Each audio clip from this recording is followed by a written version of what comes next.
आपण भरीतची रेसिपी बघणार आहोत। तर आता तेल तापलेलं आहे, त्यामध्ये मी कांदा सोडत आहे। कांदा छान लालसर खरपूस भाजून घ्यायचा। नंतर आपला कांदा छान असा भाजलेला आहे। आता आपण शेंगदाण्याचं कूट, लसणाची पेस्ट आणि थोडंसं खोबरं घालणार आहोत। त्याला छान परतून घ्यायचं। नंतर टोमॅटो घालणार आहोत आणि सर्व जिन्नस एकजीव करणार आहोत।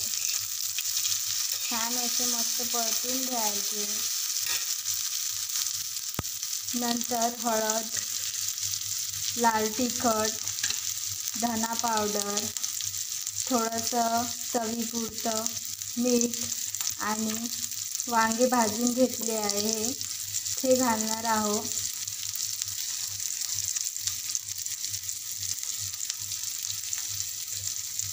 आता आपण वांगे भाजून घेतले आहे, त्याचे साल काढून घेतले। आता आपण ते एकजीव छान मस्त असं परतून घेणार आहोत। थोडं असं तेल सुटेपर्यंत छान मस्त खरपूस असं भाजून घ्यायचं आहे।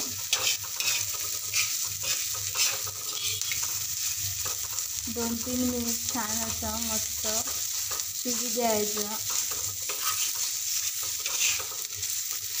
कमी वेळात तयार होणारी रेसिपी आहे। तर तुम्हाला वांग्याचं भरीत आवडते का ते नक्की सांगा।